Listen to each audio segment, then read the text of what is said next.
With your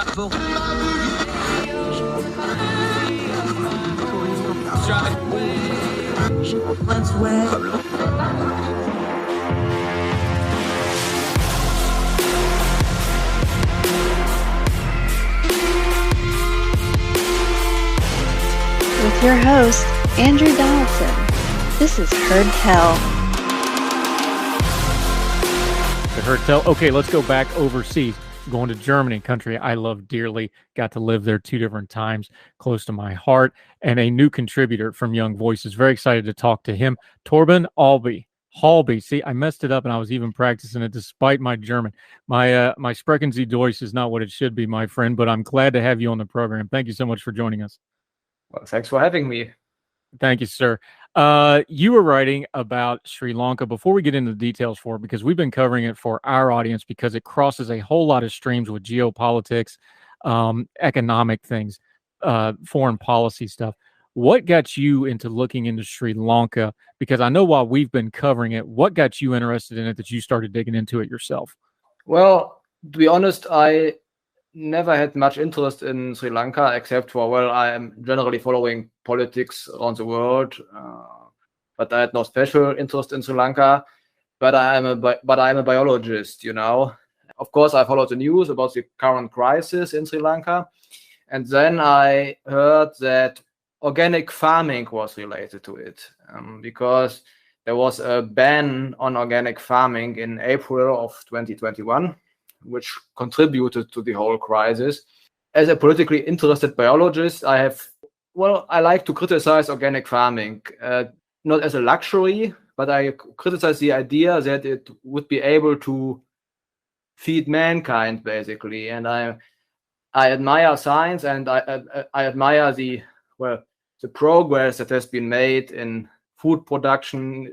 If you consider artificial fertilizers and pesticides, and I think those are, some of the best inventions in the history of mankind. And then you have these people, these organic farming universalists, so to speak, who just want to get rid of that for ideological reasons. And that really bothers me.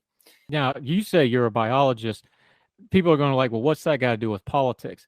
Well, it has quite a bit to do with it, but let's get the nomenclature right, because when you see organic, people think organic like the label they see at the supermarket, something is organic.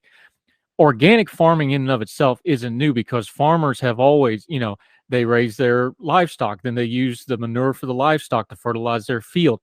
That kind of organic stuff has been going on for centuries. That's all healthy stuff.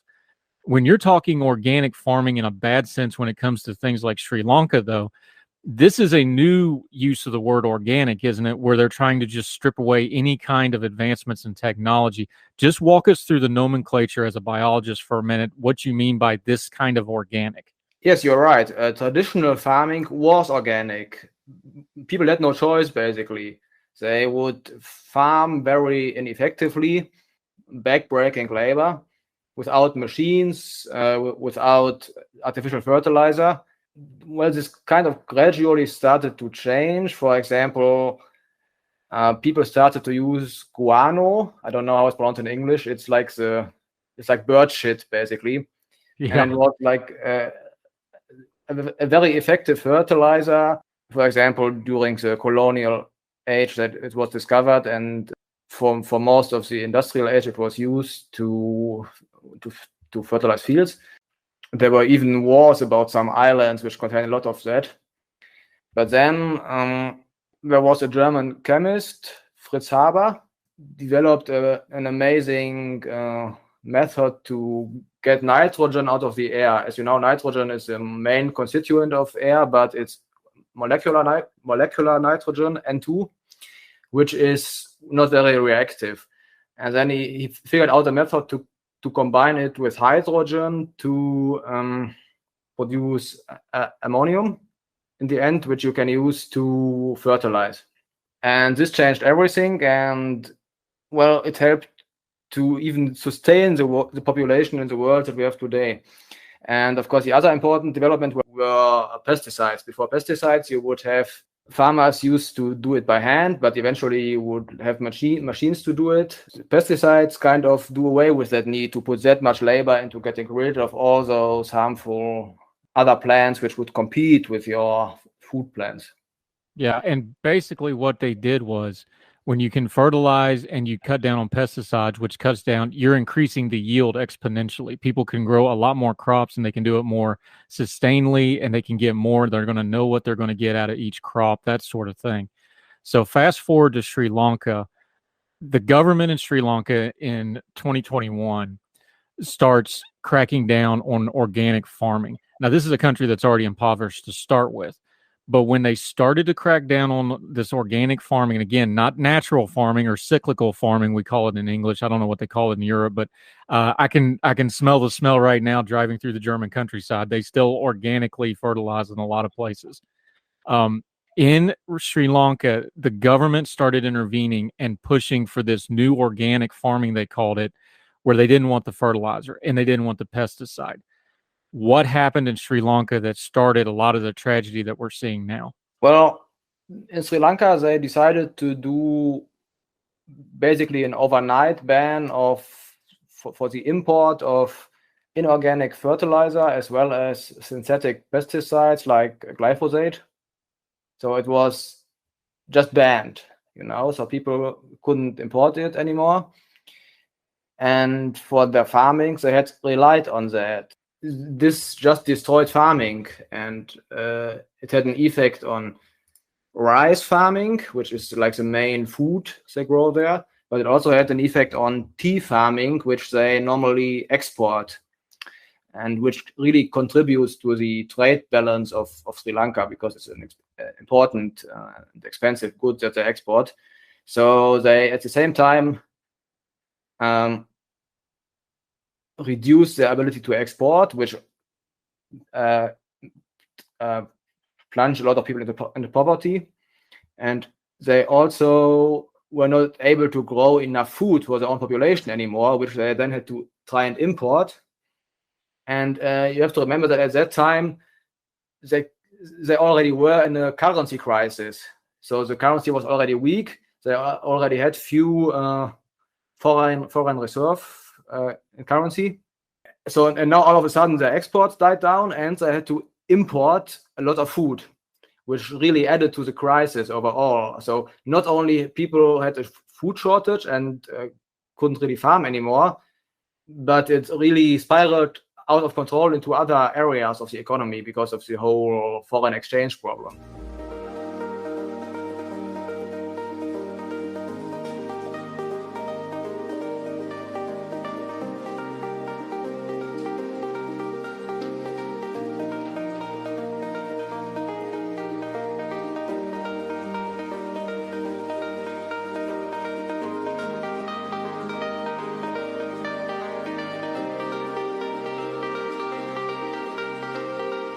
Because Sri Lanka, as we've been covering, they are down to almost no foreign currency reserves. This is an island nation. So when you have to start importing and exporting, that's more fuel, that's more effort. The food shortage problem, of course, raises prices on everything else. The fuel shortage means you can't make food. When you can't produce your own food in a country, especially an isolated country, an island country that's already impoverished, that's a domino that is just basically the worst possible thing to have happen to an economy, especially one that was already under stress, as you pointed out. Exactly. And before that ban, they could produce all the foods they needed, at least when it comes to rice. Of course, they would have imported other foods to some degree, but rice, which was the main food for them, they were self-sufficient on that, as long as they still had fertilizer, as long as they still had real pesticides. And ironically, the whole scheme of just banning the import of these things was supposed to save the currency, and it was supposed to save the foreign reserves, the foreign currency reserves, because someone looked at the balance and saw that each year they import a lot of fertilizer and they import a lot of pesticides, and then they thought, let's just ban it. So we no longer have to import all that stuff, and we will no longer have to pay for it and lose our remaining foreign currency. But of course, that's not how it works, because in the end, it costs them much more. They were no longer importing it, but then they couldn't grow enough food and they couldn't grow enough tea to export. So it was a bad decision for the balance overall. Yeah, Torben Halbe joining us. And the thing about this is we know that the current government, well, the now ex-government, because they've had to flee, the government in Sri Lanka had a lot of issues. They had some nepotism, they had incompetence, they had corruption. But the international community, there was a lot of cheerleading for this rule when it first came into place, wasn't it? Yes. If we talk about organic farming, and I don't mean organic farming in the sense that, you know, some wealthy people just buy it as a luxury. This is just a market, I would say. I'm not talking about organic farming as a universal idea where people want to turn all farming organic. And there are some scholars and activists around the world, many in the West, but also in other countries, who, well, they think it would be a really good idea to just scrap conventional farming entirely. And that lobbying for this in different ways. In the West, politics is quite complex, and a lot of interest groups have some interaction. So you couldn't just ban organic farming overnight. What you will have in the West is two things. You will either these activists and scholars will either try to go for limits, which means, for example, you have a limit on nitrate, which you can emit into the environment as a farmer. And since mineral fertilizer will contain nitrate, you will easily go over that limit. So this is kind of like an indirect pressure against conventional farming. And this is the cause of the current Dutch farmers' protests in the EU, because the EU has these limits. Dutch farming is very intensive. Even though it's like quite a small country, they are feeding a lot of Europe, basically, because they have very efficient, intensive farming. And all those other European countries, well, it's kind of the problem if you have a union of a lot of countries and they are very different. For all those countries who do not have that intensive farming, it's easy to agree to some limits on nitrate because, well, for them, it just looks good in the media and they will never reach those limits anyway. But, well, the Dutch do reach those limits, you know. So that's one thing in developed countries. And the other thing would be to define like a percentage-based area for organic farming, which has also happened in the EU. There's a EU strategy to turn 20% of the entire farmland in the EU to organic farming in the next few years. So again, this is not considering the market. It's just like a political directive, which people, because of some lobbyists, have implemented. But in the West, you will still have farmers associations and other lobbies who work against this. So you will not get 100%, which is good. 20% enforced, 20% is bad, but it's still better than 100%. While in developing countries, if you are such a lobbyist and you somehow manage to influence, for example, in Sri Lanka, the ruling family, so to speak, you can go for crazy things like 100% overnight. And that was what really happened in Sri Lanka was, even if you were going to do this, farmers plan way ahead of time. They're planning 2 or 3 seasons ahead of time. They're, right now we're into the fall. They've already planned for the winter. They're already working on spring and next year's, because they're always working ahead. Your background is in biology. What kind of an effect to the practical farming is it when you just get a rule out of the clear blue sky that is immediately implemented like this? It's the worst case scenario, and it's absolutely impossible for the farmers because they've already got their crops in for not only this season, but probably next season. They're stored up for the winter, whatever the seasons are down there. This is a devastating thing to just spring on an industry like farming without any warning whatsoever, isn't it? Yes, of course, especially if you consider that Sri Lanka is a quite poor country. What happened in Sri Lanka was that large parts of the farmlands went unused even because farmers didn't know how to deal with it. Nearly a third of agricultural land remained unused in 2021, and rice production fell by 20%. Yeah, that's what happens. Yeah, I mean, I don't think even the Soviets were able to do that fast back in the day. Torben Halbe joining us. I'm going to keep working on his name. I'm going to get it right, I promise. He's got another example in the piece from neighboring to Sri Lanka over in India. We're going to talk about that real quick. Continue to talk about the organic mission, kind of where the politics and the practical aren't matching up. Our friend Torben Halbe over in Germany will continue on Her Tell right after this.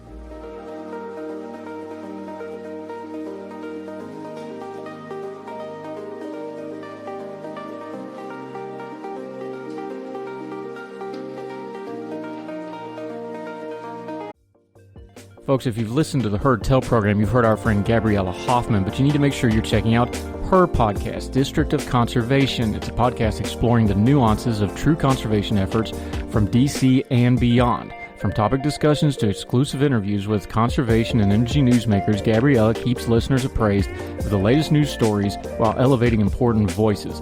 Listen to District of Conservation on Apple Podcasts or wherever podcasts are played.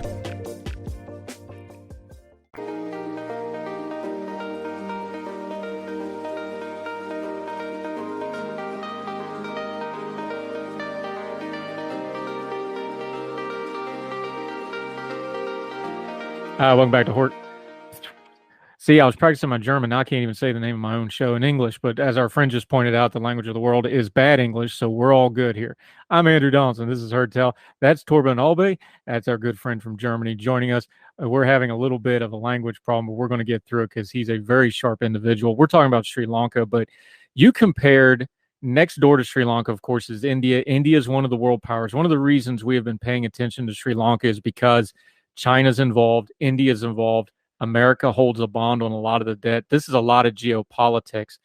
But you took one of the farming examples from neighboring India. Tell us about that and how it also proves that this organic mission of farming, this new definition of organic farming, this is probably going to fail just about everywhere they try it if they insist on doing this top-down kind of instant change thing instead of letting it, for lack of a better term, organically develop and the technology involved, right?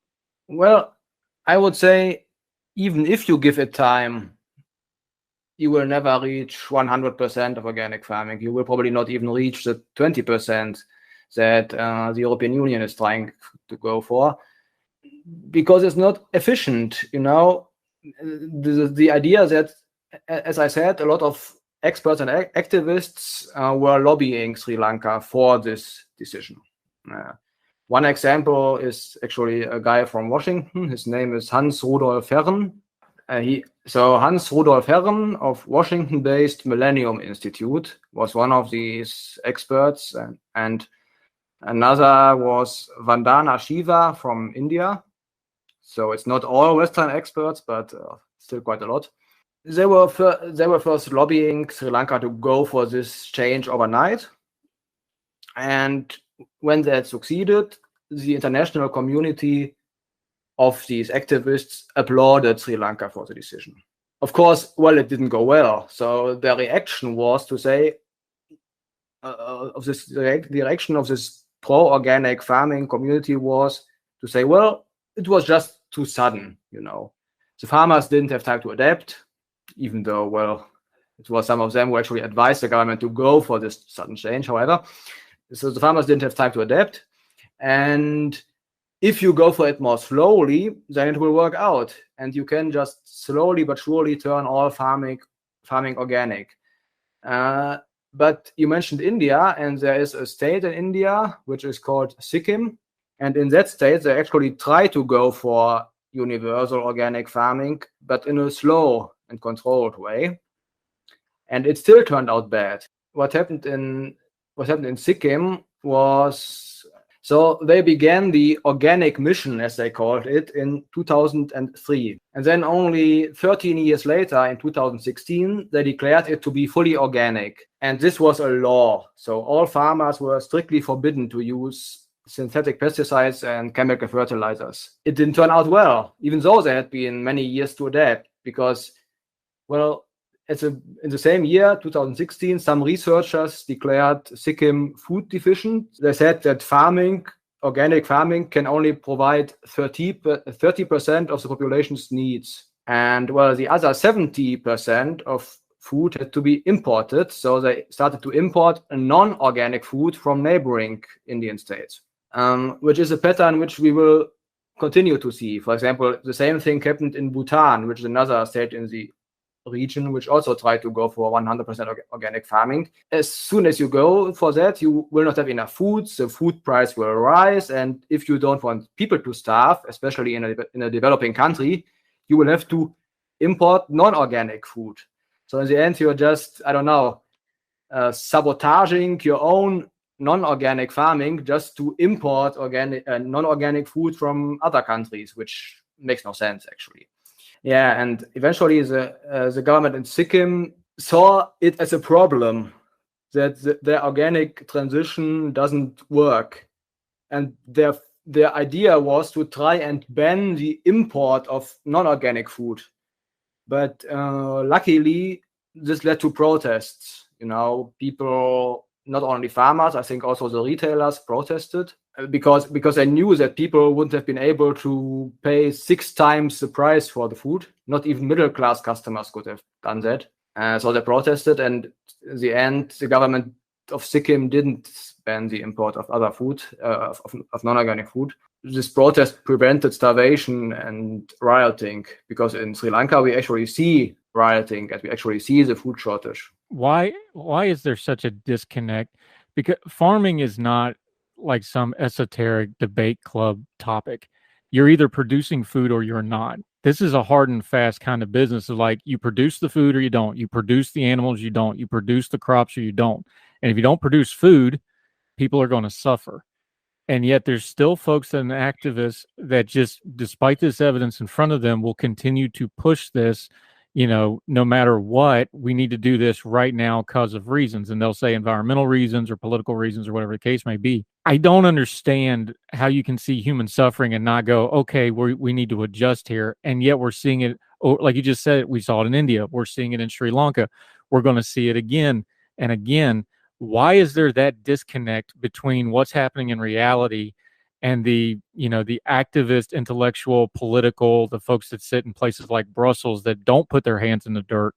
They just can't seem to put the 2 and 2 together, or do they just don't care? Well, that's a classic problem of intellectualism, I would say. You have intellectuals in all areas who don't work.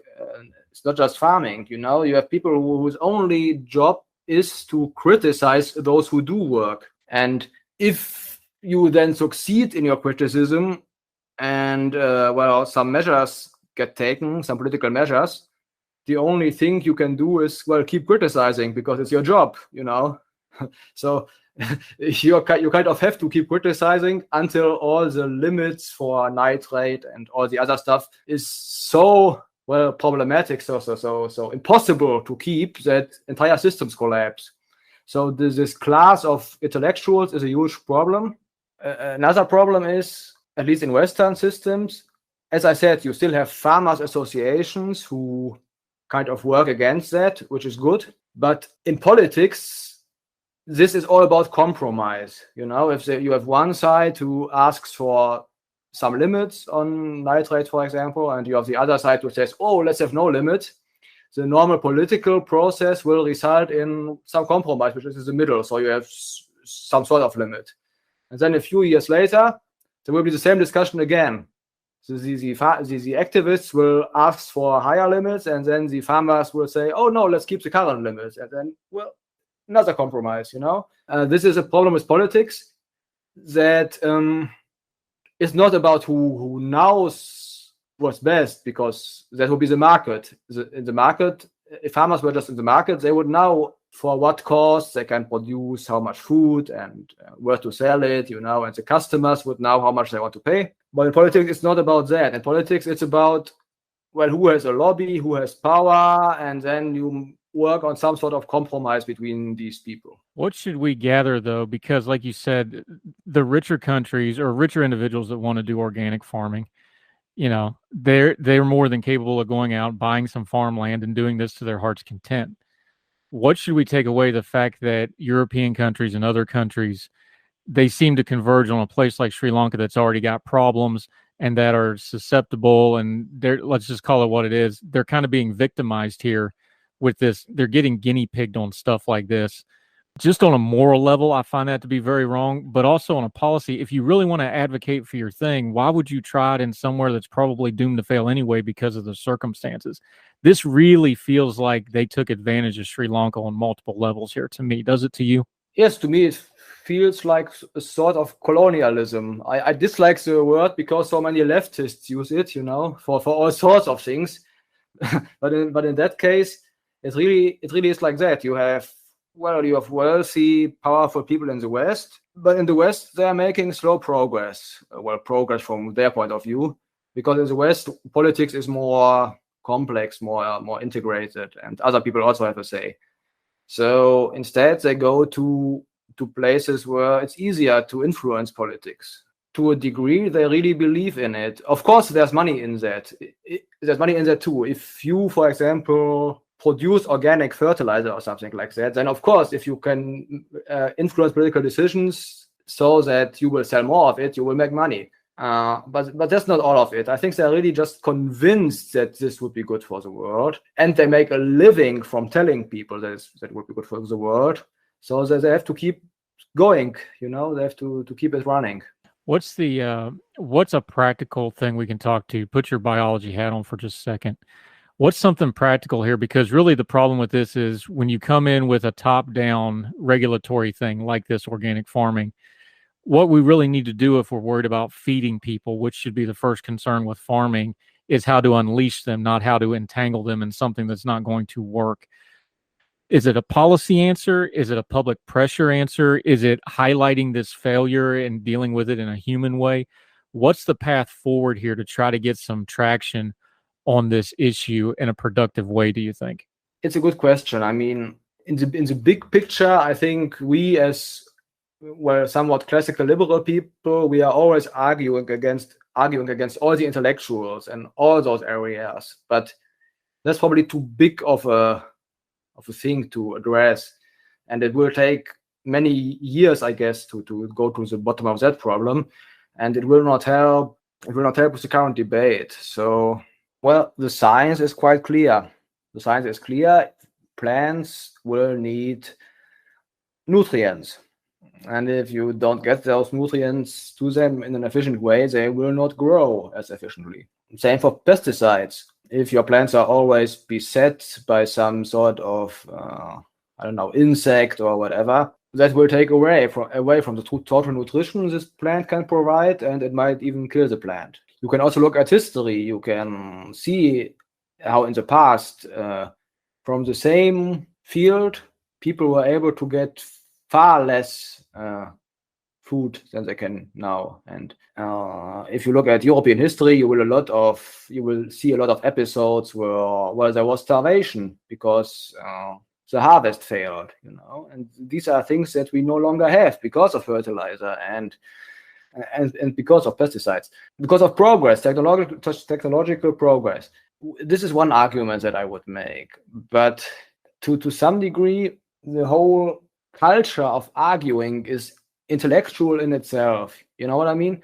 It's always about, this notion that you could come up with some solution to very complex problems, that you could come up with some solutions in some sort of abstract level where some smart people discuss.